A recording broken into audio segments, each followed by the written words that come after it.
Eumaeus? Oh my gods! Odysseus, you're alive? Yes, it has taken me 10 years to travel from the war-strong city of Troy to my beloved home of Ithaca. Really? It only takes 2 weeks to sail that distance. Okay, so I'm not the best navigator, but that's not the point. I'm here. You took 260 times longer to get home than it should have. Dude, focus. Do you not want to hear the story? Sure I do. Okay, so in the beginning... Wait, hang on. Okay, go. In the beginning, we were blown by the storms to the lotus flower eaters who brainwashed 2 of my men. Then we were captured by a cyclops. Wow, was it Polyphemus? What? Yes, it was. Dang, that was you? Yup. I told him my name was Nobody, and we escaped by driving a burning spike into his eyeball. When he went to tell the other Cyclops, he yelled, "Nobody just blinded me! Nobody is hurting me!" And so, we sailed away. Wait, didn't you reveal your true name to Polyphemus, and then he told his, dad, Poseidon, and he cursed you and your entire crew? Anyway, we ran into Eumaeus, the ruler of the winds. He gave me a bag full of all the winds. But just as I saw my beloved homeland, my greedy men opened the bag and all the wind escaped. The storm pushed us all the way back to Eumaeus. Wow. That blows. This is no time for puns. Sorry, continue. We then encountered the Laestronian cannibals. When we entered their island's harbor, they destroyed all my ship except mine. All 11 of them? Oh yeah. Man, talk about meat for days. After, we visited a witch goddess named Circe, who turned half my men into swine. Hermes gave me a drug that kept me from changing too. Impressed, Circe threatened that she'd never change them back unless I became her temporary lover. We stayed with her for an entire year before leaving for the underworld. Let me get this straight.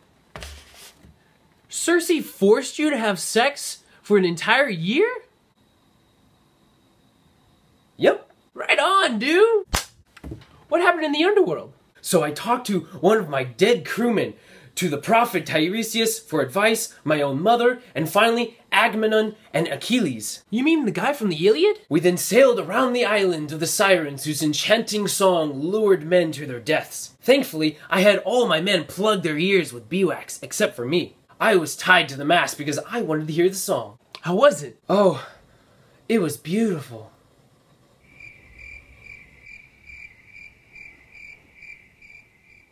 Is that all? Moving on. We then passed a 6-headed monster Silica and the whirlpool Charybdis. Sadly, 6 men were eaten. One by each head.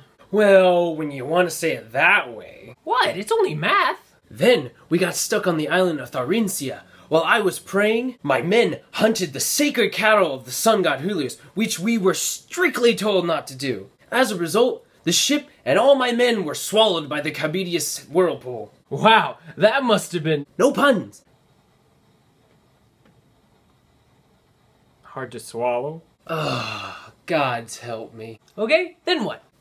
I washed ashore on Ogea, the island of Calypso. She held me captive there for 7 years. Okay, now the question is, did you sleep with her?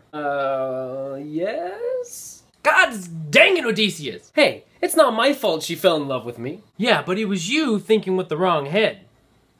We're getting off topic. So after Athena pleaded to Zeus, who then sent Hermes to Calypso, she released me and I built a small raft. Isn't Hermes your great-grandfather? Yes, he is. Now, Poseidon... Cool. Don't interrupt. Sorry.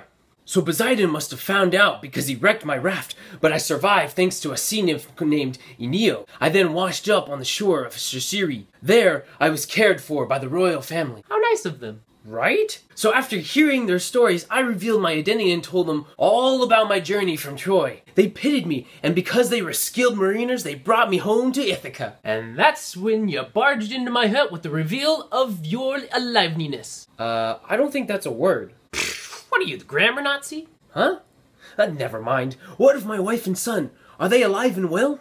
Yes, but there's 100 suitors trying to wed your wife and take your stuff. They're having a competition right now. What? God dang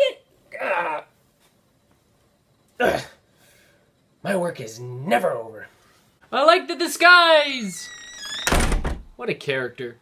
Too bad he wasn't as loyal to his wife as she was to him the last 10 years. Oh well. It's not my story after all.